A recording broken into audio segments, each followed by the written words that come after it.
key to living the highest possible quality of life with the most life satisfaction is not about completely avoiding all stress. Our guest today is Christopher Lee Maher, a former Navy SEAL and Olympic hopeful. He discovered the detrimental effects of accumulated stress on his health despite being physically fit.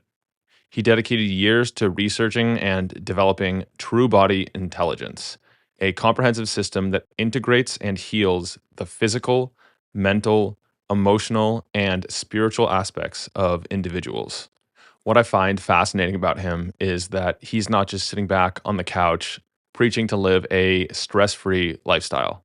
Christopher shows an alternative route, one where you can still be successful, work hard, and push the limits of performance. I'm not letting that have a detrimental impact on your health. In this episode, we discuss some positive versus negative stress management tools. We discuss how to balance structure and flexibility so that you can take more risks, but without the stress. We go over the role of personalization, self awareness, and vulnerability, as well as some key factors such as unconscious breath, the subconscious body, superconscious energy control, balancing the brain hemispheres, and some advice on self experimentation. If this interests you, you can go ahead and pick up his book titled Free for Life: A Navy SEAL's Path to Inner Freedom and Outer Peace. You can also reach out to him on his website, which is truebodyintelligence.com, to have a connection call with Christopher. Everything that I've mentioned so far will be in the show notes for this episode, which you can find at mindbodypeak.com/174.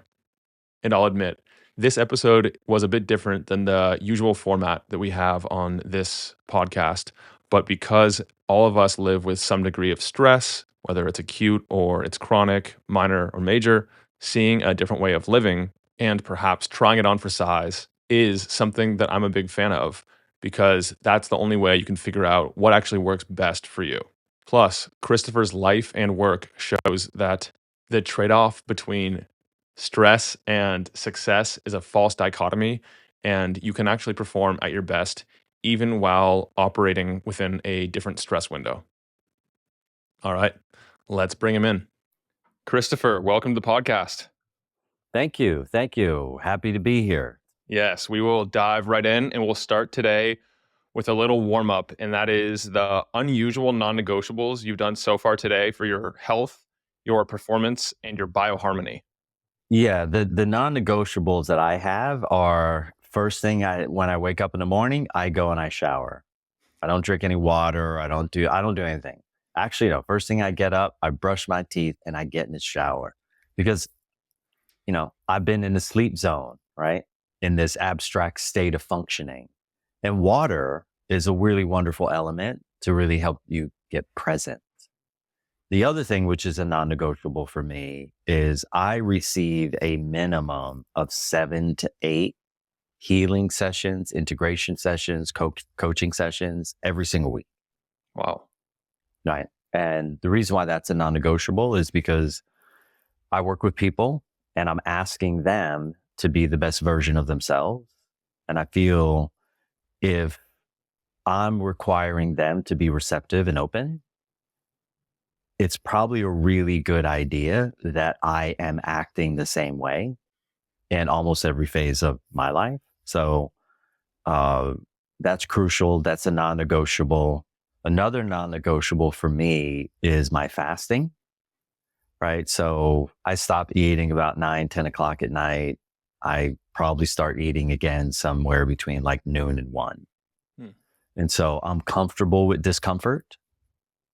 And I always feel better, more present mentally, more present physically, more grounded emotionally when I'm in a fasting state. And then my other non-negotiable is I will stay focused on educating and informing the public at large about the work that I do for 5 years.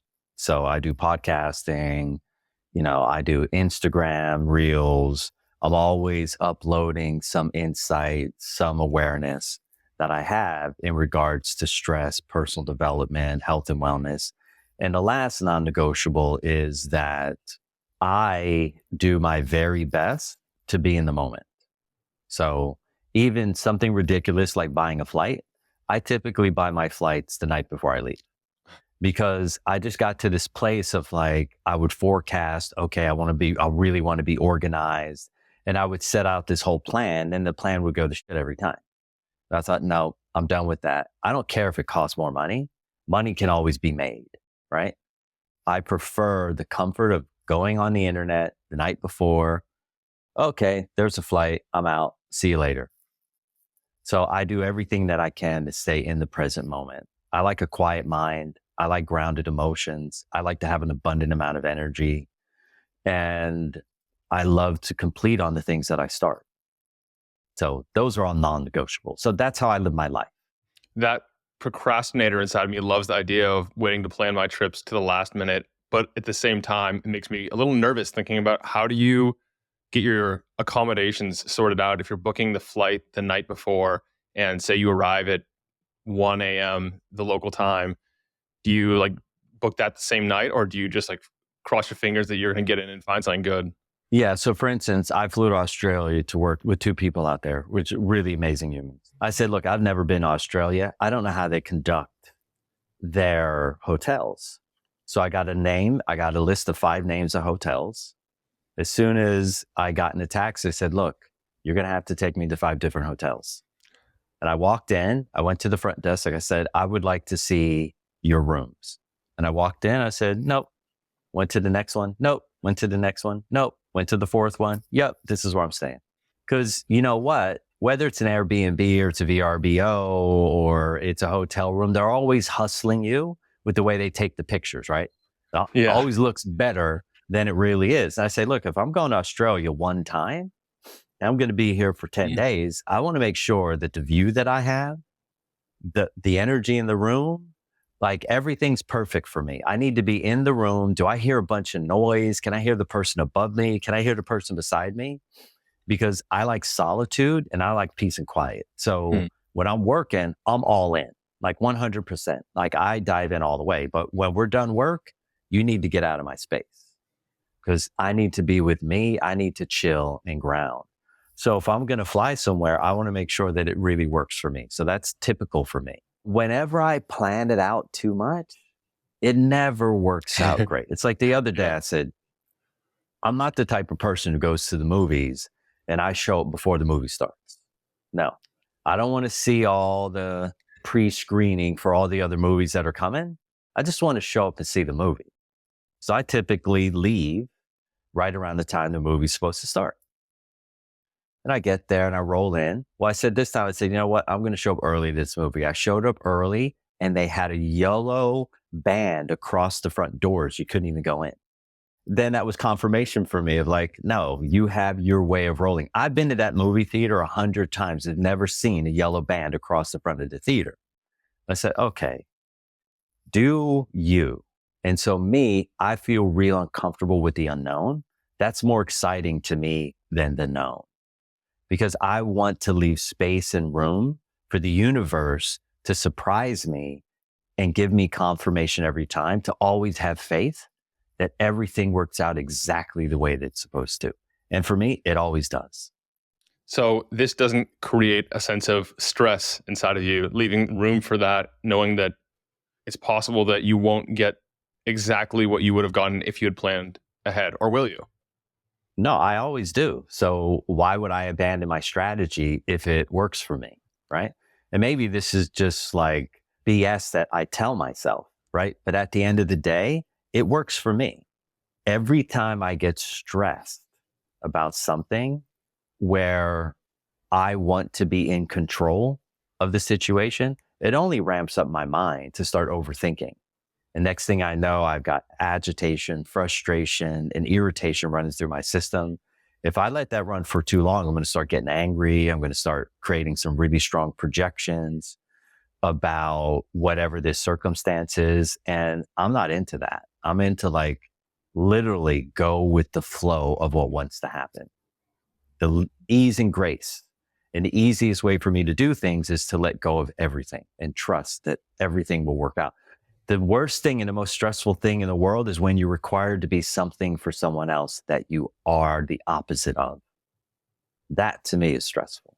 So I give everyone the space to be themselves too. So we're going to talk a lot about stress and stress resolution today. Based on what you just said, I think that would be a fun experiment for me to try because I love my structure and having my routines planned out and everything down well in advance.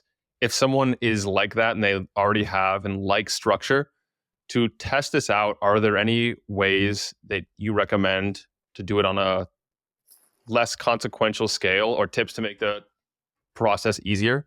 I mean, for me, I think if the person likes structure and that's their strategy and that's what works for them, then they should go with that.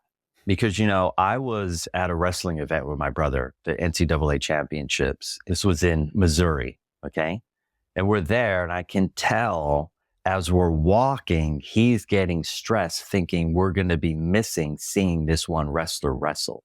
Right. So in that dynamic, as I can feel his tension building, I can speed things up. Right. Mm-hmm. So I kind of meet him at the halfway point because he's in close proximity to me. Now, structure works for him.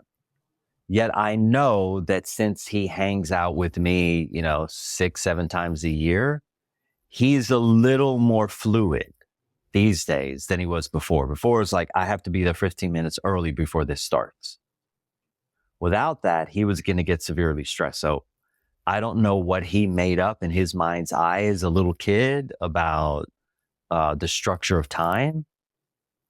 But the way that he operates would stress me out. And the way that I operate would stress him out. So I give him enough space to be himself. So if I were giving someone some advice, the advice would be figure out what your orientation to time is. Is your orientation to time fixed? If that is, inform the people around you. Because when you inform people around you, they have an opportunity to meet you in that structure, or at least halfway.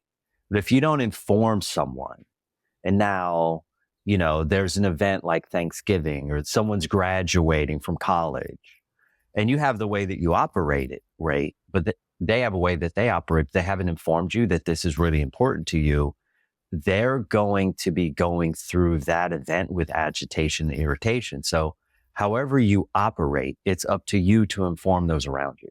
Once you inform those around you, now people have a really great opportunity to meet you where you're at. And then you're going to feel loved. You're going to feel cared for. Otherwise, you're going to feel like the other person is careless. You're going to feel unloved and you're going to start doubting the relationship.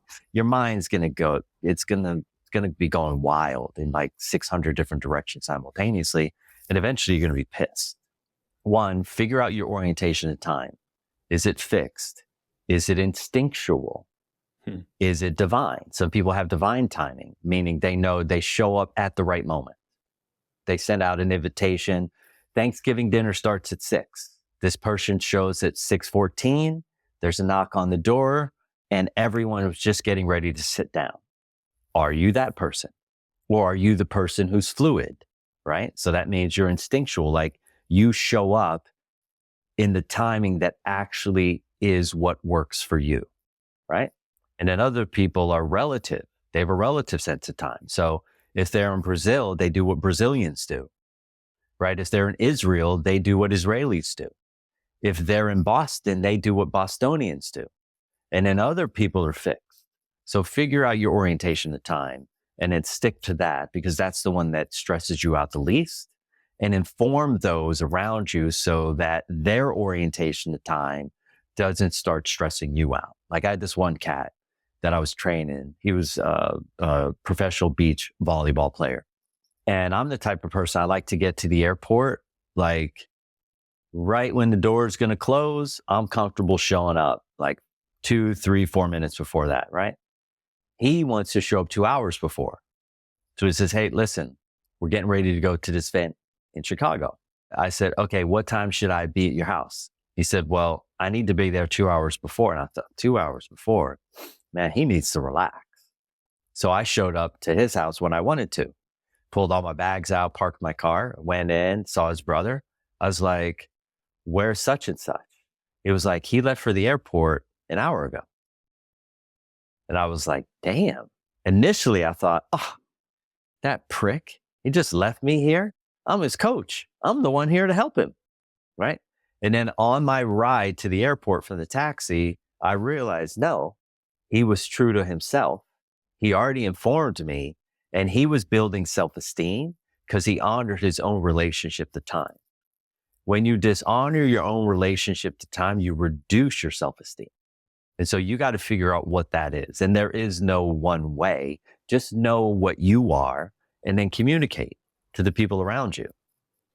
Do you never have any issues with like an abnormally long security line or any variable just dramatically throwing off your timing?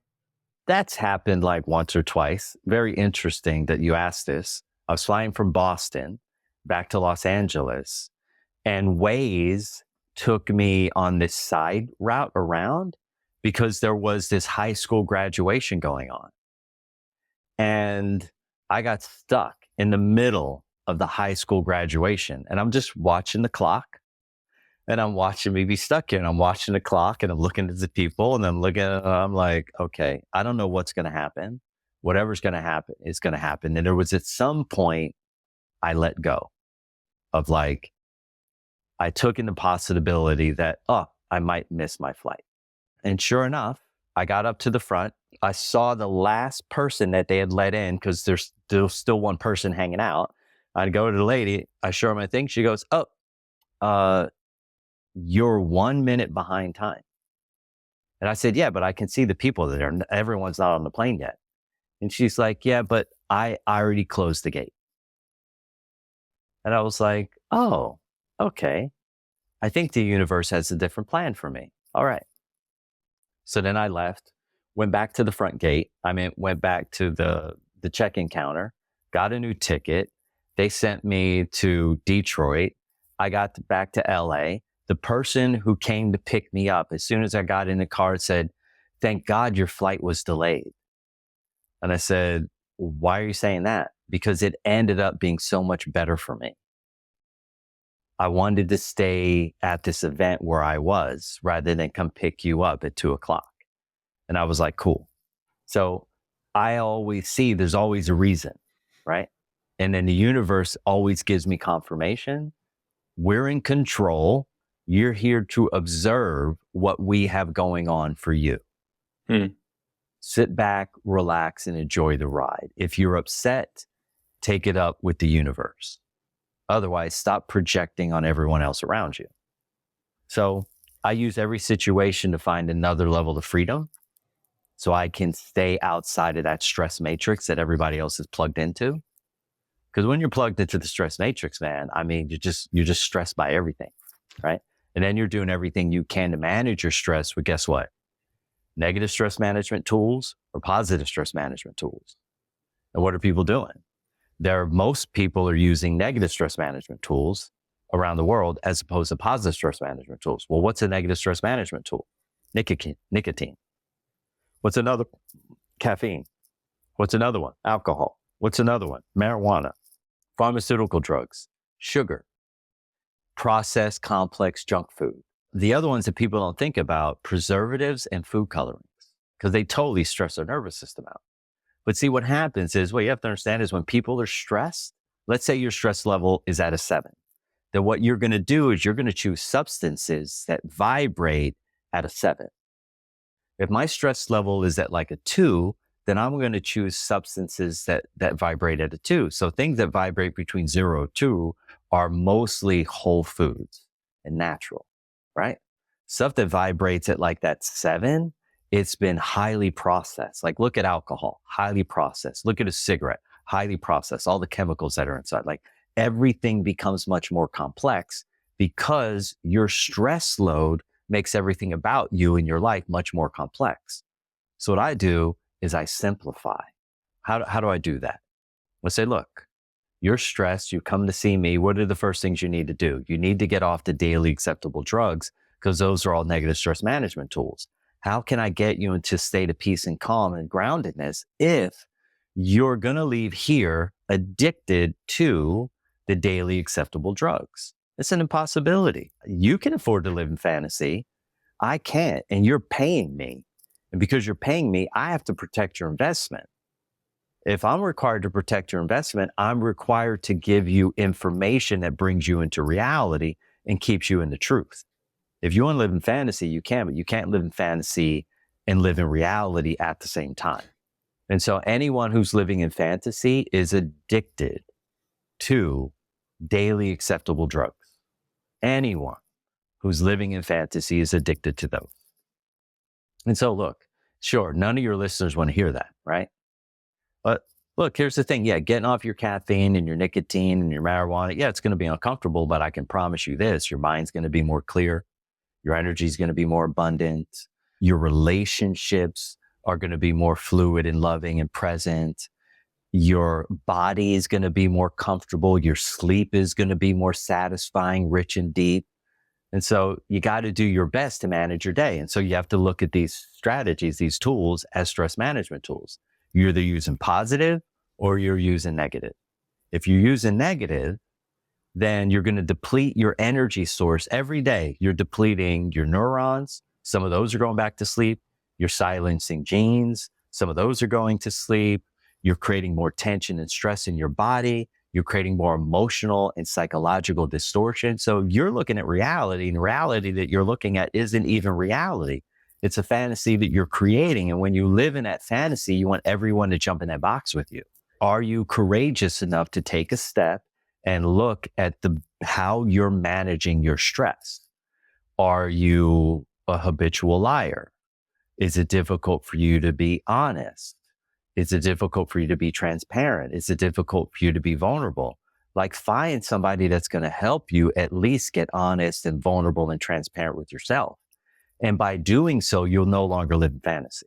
And so now we can talk about positive stress management tools. What's a positive stress management tool? Meditation, intermittent fasting, positive stress management tool. Yoga, positive stress management tool. Any form of exercise, positive stress management tool. Okay, breath work, positive stress management tool. Like, there's tons of positive stress management tools. And do you have to do a lot of it? No. Like, the beautiful thing for me to really impart upon your listeners is you only need to do like 10, 15 minutes. Most people think like, oh God, my day's so busy, I can't spend another hour doing something positive, right? No, you need 10, 15 minutes, right? If you in your shower and that's when you meditate, do these things while you're already doing other things. Maybe you meditate while you're doing your laundry, while you're folding your laundry. The key really is to be present. It's very difficult to be absent when you're cooking food because you could burn yourself, right? So do everything you can in your life to figure out how to get more present. Follow your breath for 5 minutes.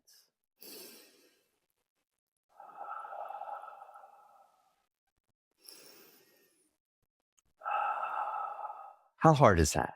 Like, if 5 minutes is too much for you, do 60 seconds. Right? Do 60 seconds of breath work. Do a 60-second meditation each day. Do 60 seconds of exercise. What does that mean? Like, go out and walk as fast as you can for 60 seconds. And do that every day for 30 days. I promise you, at the end of the 30 days, your esteem is going to get higher. And when your esteem gets higher, your mind is more focused on positive stress management tools. But when your esteem is lower, you're all in for the negative stress management tools. It's so interesting that you mentioned that, because the actual impact on your body and mind of stress isn't necessarily about the absolute level of stress that you're subjected to. It's about your interpretation of the stress. So we can go through the exact same experience, and it could really stress me out of being what I considered late to the airport.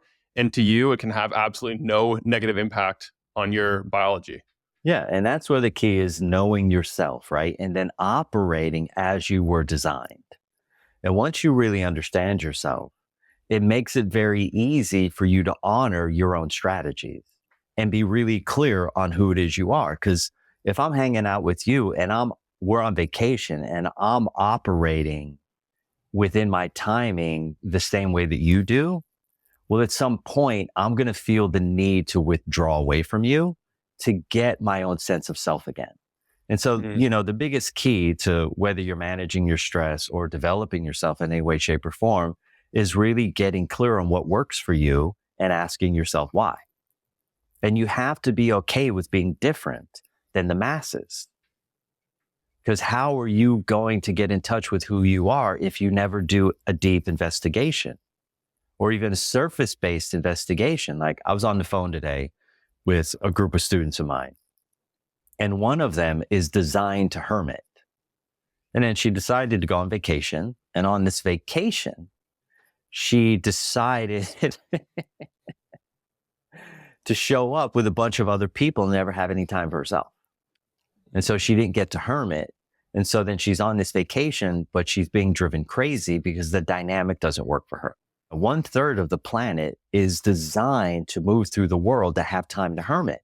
If they don't have time to hermit, it's impossible for them to process their feelings, their ideas, and their experiences. And so they get clogged emotionally. And when they start getting clogged emotionally, they're going to start looking for something to manage that clog and numb them out from the circumstance that they're in. And so if you're one of these people that you're aware that you need at least a couple hours a week, if you're a mom, you got 3 kids, you're a mom, you got 4 kids, and you're never getting time to hermit by yourself, you're going to start to go insane. And so you got to talk to your husband, you got to talk to your parents, you got to talk to your siblings, go, look, can we figure out a schedule where I get like a half an hour a day to myself? And these are things about you that you have to know. And if you don't know these things, the ignorance is what makes you susceptible to managing your life with negative stress management tools. Because you're going to get on that biochemical roller coaster. You're going to have the booze at night. You're going to be convincing yourself that, oh, I need this wine. It's good for my heart. By the way, you need 100 bottles of that to be good for your heart. You're going to numb out at night, and then you're going to over amplify in the morning with your 2 or 3 cups of Joe. And then you're going to wonder why 3, 4, 5, 6, 7 years from now, you feel disconnected from your life. God, was this the right decision to have kids? Was this the right person to marry? Well, no, you never took enough time to get to know yourself. And so you got to figure out what really works for you. And then you have to communicate to the sphere around you to enroll them into creating an environment that actually works for your proclivities, that works for your design, that works for your uniqueness. Yeah. It seems like the people who live on a more fluid basis, they don't mind waiting till the last minute to make plans or to do things or to show up, have a distinct advantage because they can also plug into plans potentially easier than vice versa. And, there's 16 different types. There's 16 different types of brains. You have quad lefts, which are the most structured, and you have quad rights, which are the most fluid. And I am a quad right. Okay. And it happens to be in partnership. I've usually picked people who are quad lefts, right? So they're severely into structure. I can do that for a while. And I am stressful for them because of their inability to let go and be with the moment. Like, my saying is always, let the moment be the master. Everyone, child, adult, woman, man, everyone is serving a moment. And in that moment, there's an opportunity to experience more love or more anger, more excitement or more anxiety, more confidence or more fear, more righteousness or more self-righteousness. The more often you visit the anxiety, the fear, the anger, and the self-righteousness, that's informing you of how stressed you are, right? The more you're visiting the unknown with excitement, with confidence, with righteousness, and with love, everything's easy. So you either want to be on the struggle bus or you want to be on the ease and grace plan, right? And so for me, the ease and grace plan always feels more comfortable. Hard to argue with that. If you're on the more stressed out side where you like to plan in advance, you like having big heads up, of course, it's useful to be able to adapt and be more spontaneous. And I love the idea of that. And I know that it's not inherent in my current personality. Are there things that I can do to enhance my ability to also go down that route? or to like lessen the stress I'm feeling as I'm approaching these deadlines. Because like, yes, I can do the things like we mentioned, the exercise, the breath work, all of the beneficial stress reduction techniques, but it'd be much better to quell the stress at the source and find a way of accepting the moment as it is. Yeah, this is great. So the easiest thing a person could probably do is three things. One, you've got to get your brain balanced. So what I mean is that the left and the right hemispheres have to both be turned on electrically. Okay. And from my education, from my experience, everyone that I've ever worked with is either, and most of them are left brain dominant, and about 30% of them are right brain dominant. Well, you have to reduce that dominance and have balance on both sides, right? So that you can be practical and pragmatic, and you can be emotional, because every experience is requiring something different. So if I'm in a situation, this situation is requiring me to be fixed, I'm okay with it. What I mean is I know the plane is probably leaving at 6 a.m. So I have to figure out how I'm going to relate to that. So a strategy is to invite someone in to be able to teach you how to remove massive amounts of stress from your physical body. Two, how to turn on your emotional intelligence. And three, how to turn your brain back on, both hemispheres electrically. So how to turn your body on is going to be through a process called Bestercise, which is 16 different positions to reduce the lifetime accumulated stress loads that are sitting in your 16 different organs. It's called Bestercise. Bestercise, best form of exercise, bioenergetic self-transformational sequences, BEST. I call it Bestercise, the best form of exercise, because you're using isometric, concentric, and eccentric contraction. So the isometric contraction does what? It allows you to gather more fibers. The concentric contraction allows you to strengthen under a load of resistance. And then the eccentric contraction allows you to lengthen under a load of resistance. So basically, you're opening, gathering more, and strengthening what you just gathered. And now you're stretching what you just gathered, okay, gathering more and strengthening that again. And so as you do this again and again and again and again and again, that creates a strong electromagnetic pulse that moves through your channels and starts feeding your organs. And now your organs become highly charged, highly magnetic, and highly intelligent. And the reason why Bestercise is so important is because it raises your physical, your mental, your emotional, your spiritual intelligence. If I can raise all those forms of intelligence, it means that I can manipulate my environment more easily to produce the exact result that I'm looking for. And I can now be more masterful with how I approach every single moment. Now, the other thing you need to do, you need to find somebody who will go in and remove the lifetime accumulated stress out of psoas major, psoas minor, and your iliacus. Because that's going to, one, it's going to turn on your emotional brain. And two, it's going to dump out a massive amount of fear that's sitting deep in the bowl of your pelvis. Okay. The third thing, you need to get someone who will give you an alignment through a system called alpha biotics. Okay. Or alpha bioenergetics, as I call it. And they will help you get your brain, both hemispheres, turned on electrically, which is going to cause an immediate reduction in the imbalance in your structure. So everyone you lay down, if you laid everyone you ever knew on a table and you put their feet together, you would see that they're between 1 inch to 2 inches, one leg is longer. For me and my research, every 1/8 of an inch is a stage of fight or flight, right? So if you're 1 inch out, you're 8 stages into fight or flight, right? So I already know that you're using negative stress management tools, all right? If you're 2 inches in, I know your negative stress management tools are really, really, really intense, and you've had some level of traumatic brain injury, which means you've hit your skull into something really, really hard.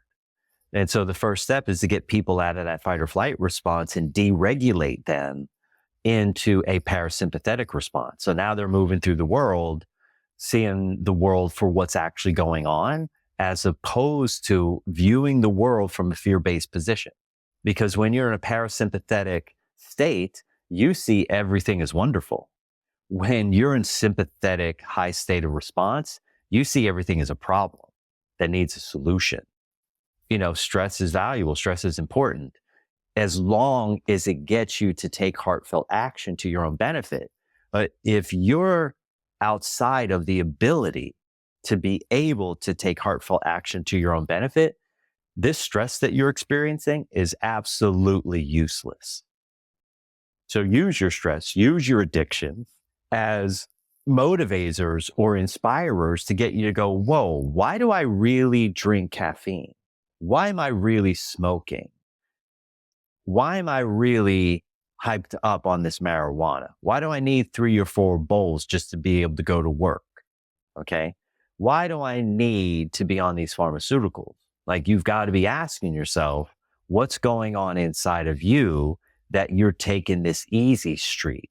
Look, everyone pays the piper at the end of the day. So if you're on those substances, well, guess what happens? You end up with a horrible death, right? Anyone who's listening to the call, do yourself a favor, go down to the local nursing home, right? And if that's what you want for your elderly life, keep doing what you're doing. But if what you want is an opportunity to ascend when you feel like you're complete in this life and you want to be absolutely physically, mentally, emotionally, and spiritually present through the entirety of your life, then you've got to look at what you're putting in your body and what's in the way of you taking heartfelt action to your own benefit, because there's something in the way. And look, maybe this is just an ancestral pattern, but you got to interrupt the pattern. And as soon as you interrupt that pattern, guess what? A whole new world opens up to you, possibilities. Instead of anxiety, you got excitement. Instead of anger, frustration, agitation, irritation, you got love and care and kindness and compassion. Instead of fear, you got confidence. Okay, you got courage. I used to think of personality, my own personality included, as something that was fixed. And then I noticed that some little shifts here and there changed who I was fundamentally.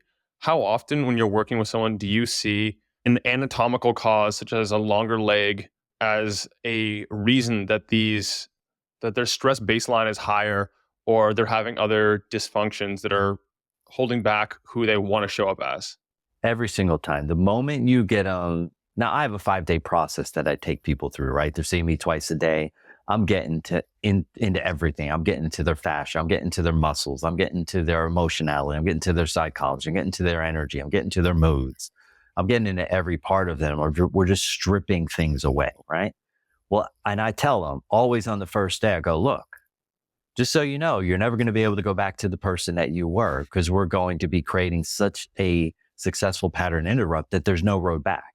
So are you sure this is what you really want to do? Because you're going to be happier. You're going to be more present. You're going to be more loving. Your body's going to feel better. You're going to sleep better. Your life is going to make sense. You're going to forgive your parents. You and your husband are going to be able to move into more of a functional relationship. You're going to get along better. Like, is this what you really want? Because you got the opposite of this now. And then once we go in and we start making those shifts, then everything in the world changes, because they're different, everyone in the world treats them different.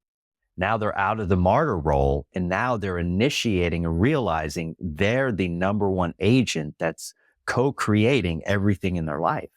And now they're an empowered individual, self-realized, self-actualized, present. And then I teach them how to do it to themselves, because what do I want? I want people to be able to be motivated and have the tools to match that level of motivation, so they can go into and reinforce these deeper levels through more successful pattern interrupts. Because the more you interrupt that pattern, the more opportunities there are. You interrupt it again and again and again. Now the pattern changes. Keep interrupting again and again, and the pattern changes. So I do my best to invite someone new into my life every few months that can offer me some help. So for instance, this morning I was receiving esoteric acupuncture from an amazing doctor named Miki Osenki. And as I was leaving my session, there was a woman sitting on the couch. And I don't usually talk to everybody that's sitting there waiting for their next appointment. But I looked at her and I said, oh, she seems interesting. And so I started up a conversation, and she happens to be a healer. She's a doctor. And she also has this attraction to more holistic methods as well. We started talking, and she was telling me the way that she works with people. And I said, oh, can you give me your number?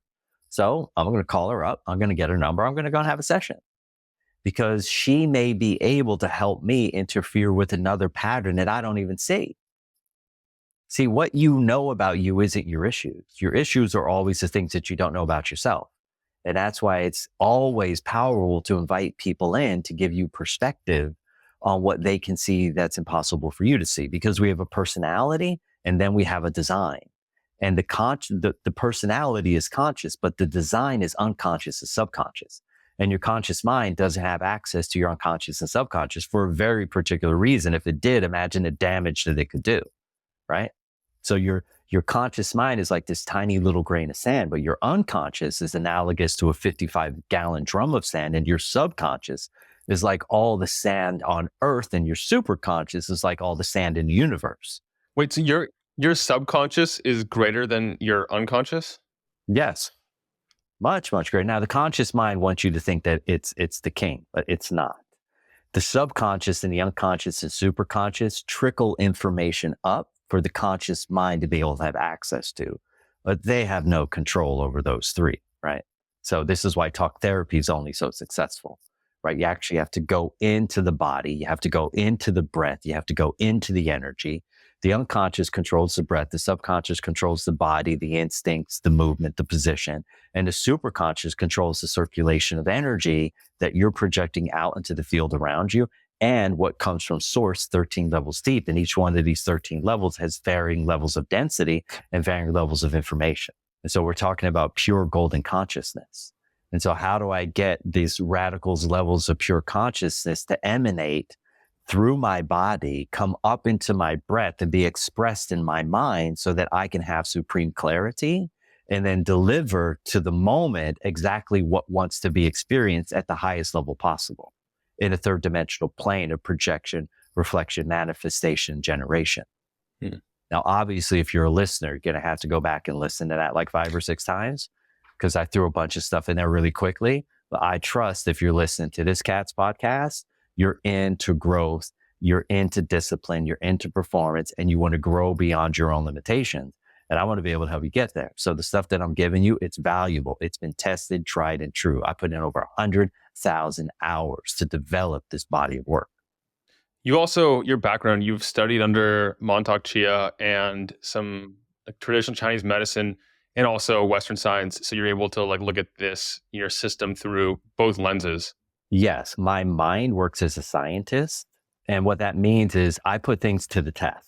So you can give me this information. I can go in this system, but this system that we're using, it needs to be repeatable. It needs to be verifiable, and it needs to be acted out by anyone. If it requires a certain amount of intelligence or talent, then for me, it has less value. I want something that I can teach it to any person in the world, and then they can do that to anyone, and it produces the same exact result without massive amounts of education, right? I want things that are simplistic, easily implemented, that produce profound, instantaneous results. And for me, if it does that, then it's credible. And so I've been into everything, all kinds of yoga. I've tested those out, all kinds of breath work, different types of acupuncture, all types of holistic care, all different types of mind work, you name it.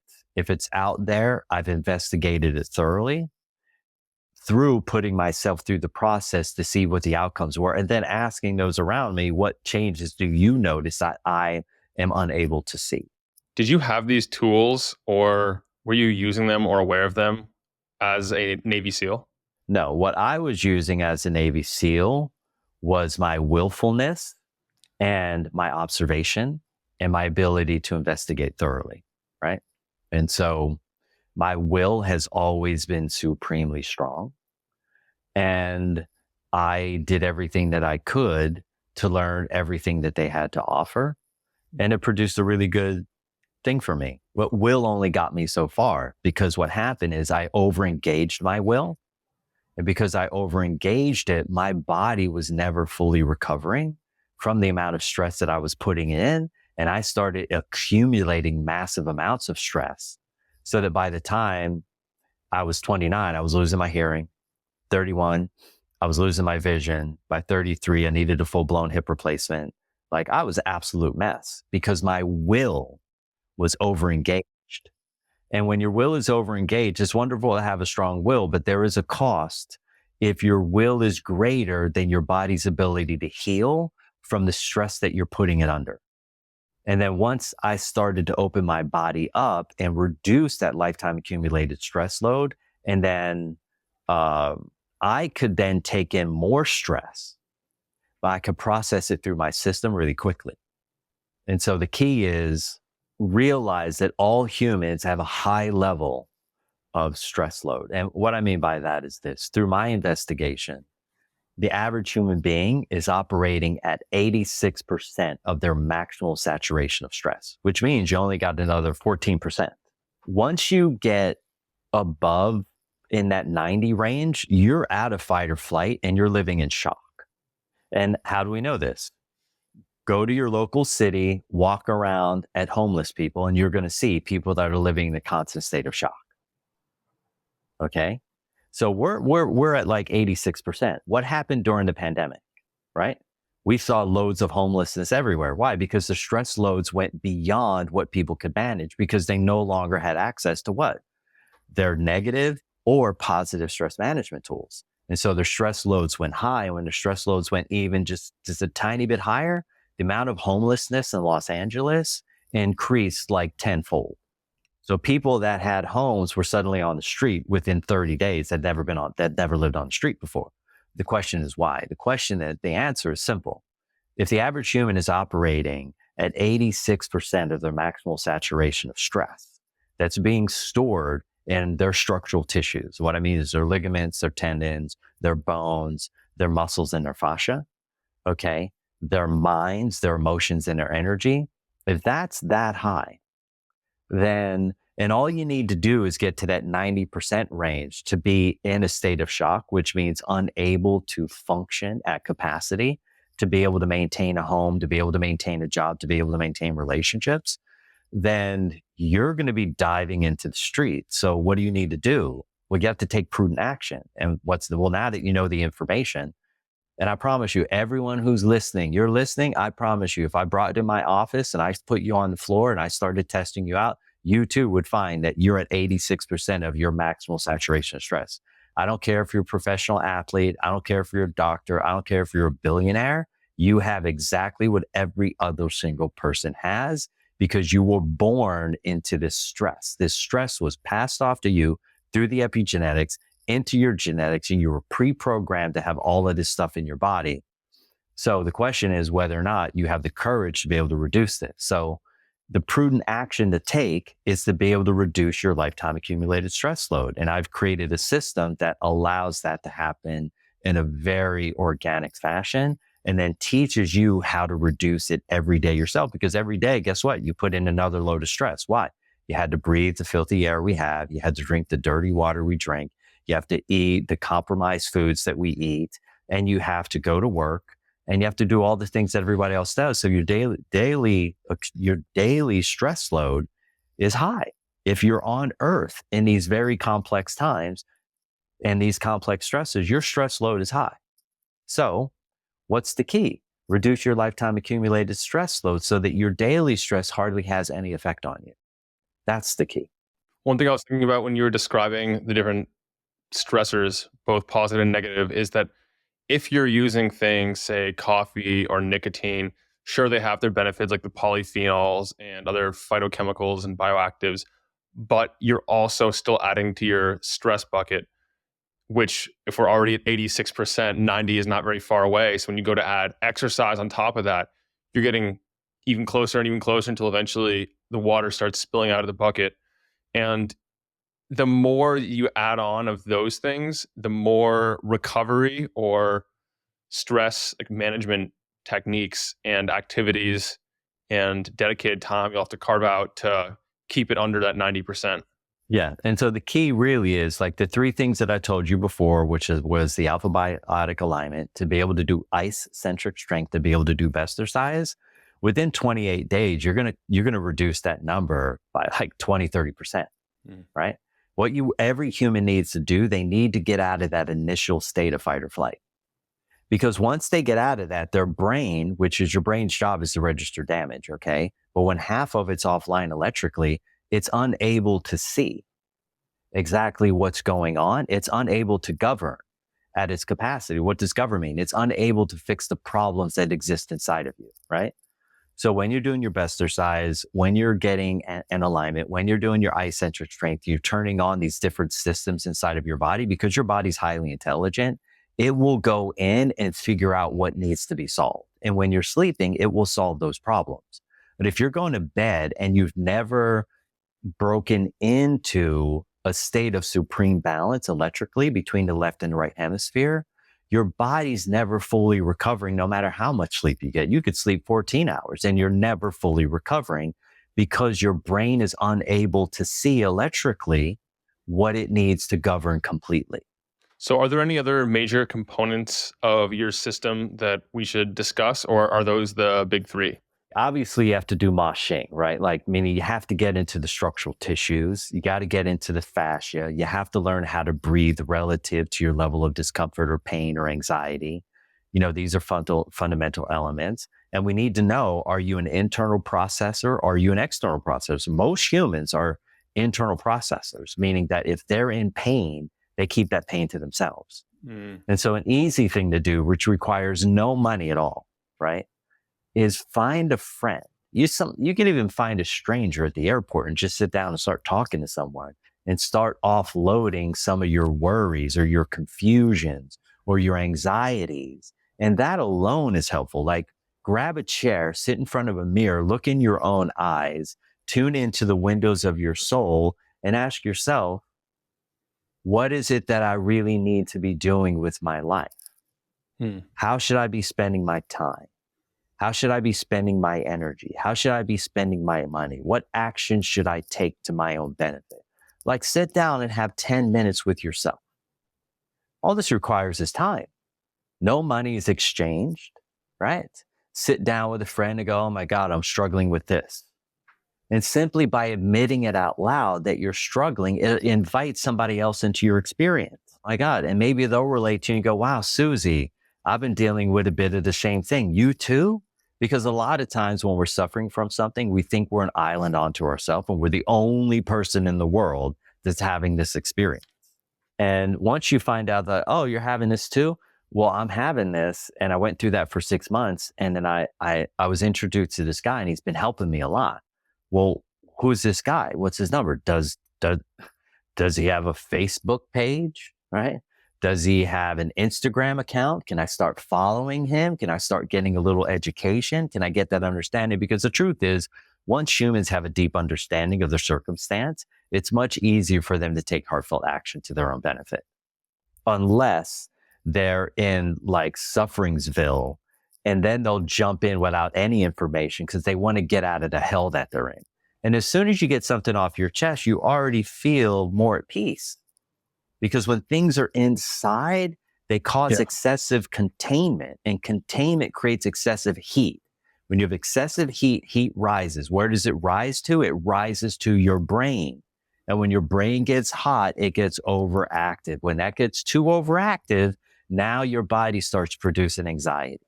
Now the anxiety increases, and then eventually you're running to find the closest negative stress management tool that you can do to interfere with this pattern of anxiety that's too overwhelming for you. And so you got to start at the basics. You've got to get into your body and reduce this lifetime accumulated stress load. Christopher, you said a minute ago that most people are internal processors. And if you're speaking to someone else about it, to me, that seems like it would be a tool available to external processors, but not necessarily internal processors. Correct. So that internal processor is going to have to be courageous, right? And find the one person in your life that you trust that would never share your secret. And you're going to have to tell them, or you can write a letter to them and just write the letter. Maybe you never send it, but at least in writing the email, you got it off your chest. If you have a journal, hey, your internal processor, grab your pen, grab your pencil, grab some paper, and write down what you're struggling with. When you put it on paper, it comes into the material world. When it lives in your head, it's never in the material world. And as long as it lives in there, it's only becoming more complex, because the things that are inside that want to be addressed, they want to come outside. And they're going to do whatever they can to get your attention, to get you to puke this thing out in some way, shape, or form. When I joined a men's group here in Austin, I was blown away just how therapeutic it was.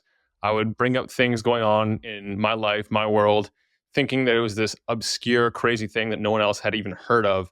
And then we'd go around the room and people would reflect on how recently they experienced the exact same thing over and over again. It was like only a few people in the entire circle that hadn't experienced it.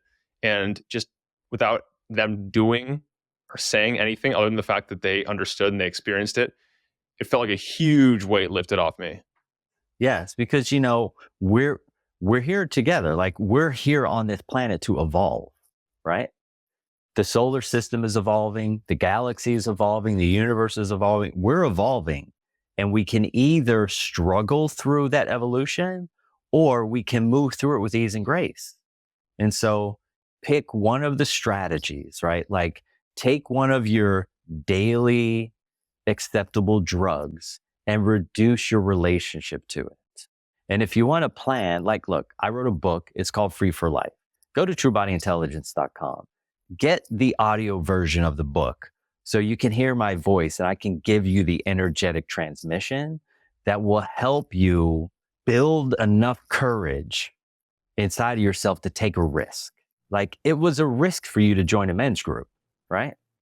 It's a risk to go to the gym. It's a risk to go see the chiropractor, right? It's a risk to run a marathon. Like, all of it's a risk. But on the other side of that risk is the opportunity for reward. And so if you're listening to the call and you're riskless, in the places where you're risky and you're taking reward, right? You're going for the gold. Who cares? Man, I might be tired for 5 days without this caffeine. I might get a headache. Great. Endure the headache, right? Suffer through the headache. And then 5 days later, feel how much better you are when you wake up in the morning. Like, if you're feeling exhausted and your husband snores all through the night, take a risk, grab your pillow, go lay on the couch and sleep. Get a good night's rest.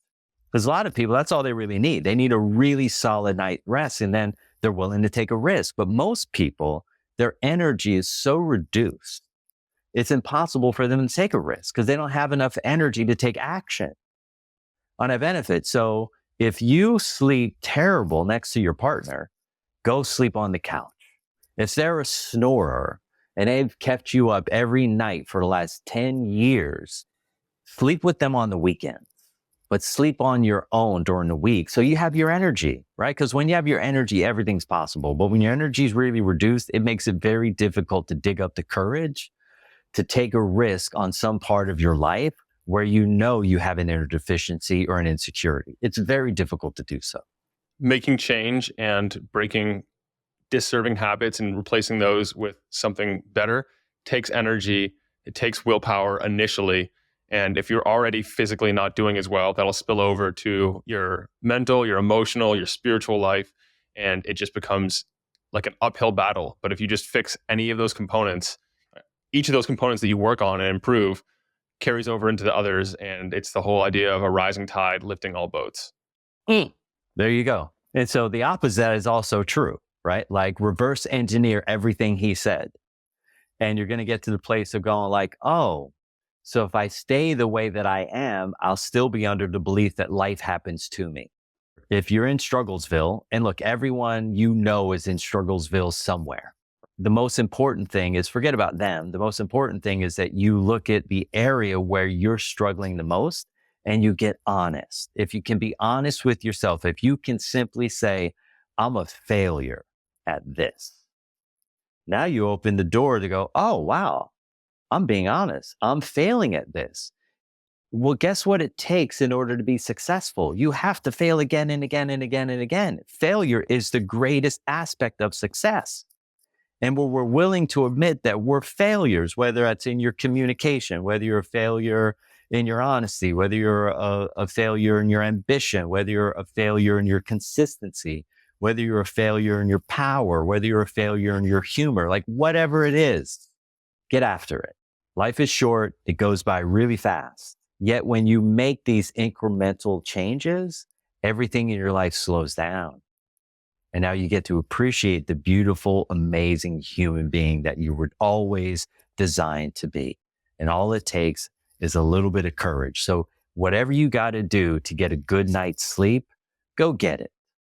Christopher, this has been a fascinating conversation for me because for most of my life, actually until right now, I've seen stress as something that I'm working to become resilient against. I want to build up all these habits and tools and practices so that it doesn't affect me the way it has throughout my life. But then from this conversation, I'm realizing that that's one approach, but it's really putting a band-aid over a larger issue. And instead, changing the way I perceive and view stress. The same moment to you isn't stressful as it would be to me going to the airport at the last minute, for example. So these exercises and tools and tips you've shared so far have been really helpful. And if people want to work with you, to connect with you, how do they go about that? The easiest way is go to truebodyintelligence.com. As soon as you go there, my face is going to come up on the cover of my book, like blam. It's going to be sitting right in front of you. You know what? Order the book. Take a risk. As soon as you read the book and you complete on that, you can email me. You'll email my assistant at support@truebodyintelligence.com, and she will put us on a connection call. And the connection call is free. I assume you care enough about yourself to even take the time to listen to this podcast. If you need to listen to this 10 times, do it until you're ready to take action. Sometimes you have to beat down the old pattern to open up the tiniest little bit of space so you can squeeze through there and be able to take a risk. And when you take that risk, I will be there for you to help you. But you have to have a little bit of a vested interest. And the way you gain vested interest is by ordering the book and being invested in listening or reading. And the more vested you are in your life, the more life is vested in you getting what it is you really want to experience. I have a couple more questions for you. If there was a worldwide burning of the books and all knowledge was lost, but you get to save the works of 3 teachers that have informed your personal life or your work or anything, who would you choose and why? I would choose Montauk Chia. First off, because he wrote 52 books. So by choosing him, I know we have a vast amount of knowledge, right? And the reason I would choose him is because, Montauk and I have a very similar perspective, is that we want to reach people and teach them how to take care of themselves, but we also want to be the embodiment of the product that we're teaching. And so I value congruence. Another person that I would choose is a book called The Way of the Peaceful Warrior by a guy named Dan Millman. And that book was one of the first books that kind of like turned on a few lights for me. And I was like, as I was reading it, I was like, oh yeah, oh yeah, oh yeah, oh yeah. And I've read the book several times. It was a place that got me started on my journey. So I would want to be able to have access to that book. Okay. Because that was the beginning for me. The other book that I would want to be here for all time would be my book. Fair. And no, I'm not a narcissist. It's because I want to serve other people powerfully. And I know the work that I put together is profound. And I know it's a message done in a way that will get people to go, I finally get it. I need to take action. Perfect. And then finally, what is one thing that the True Body Intelligence tribe does not know about you? I think what they don't know about me is how much I avoid doing something that I love supremely, which is playing the piano. Awesome. All right. Then the last one, if people have made it this far, do you have any parting words of wisdom for them? Well, if you made it this far, then my parting word of wisdom is listen again, because I use language that would be new to you. And so in order to grok a concept, a healthy brain needs to hear things 9 to 32 times. And that's assuming you have a healthy brain and you've never been addicted to the daily acceptable drugs. Listen to you and I again, and listen until you feel like, okay, I'm ready to take some action. Like if you listen to this call and you understand every aspect of what I'm saying, then it's time to take action. Christopher, this has been a really fun recording podcast with you. And I thank you a ton for joining me and sharing your life's work so far and some of your wisdom. And thank all of you for tuning in. And it's one thing to take this in as knowledge, but as Christopher said, go out there and try implementing some of the things you've learned and let us know on social media how that goes. I hope that this has been helpful for you. If you enjoyed it, subscribe and hit the thumbs up. I love knowing who's in the 1% committed to reaching their full potential. Comment 1% below so that I know who you are. For all the resources and links, meet me on my website at mindbodypeak.com. I appreciate you and look forward to connecting with you. As a reminder, the information depicted in this video is for information purposes only. Please consult your primary healthcare professional before making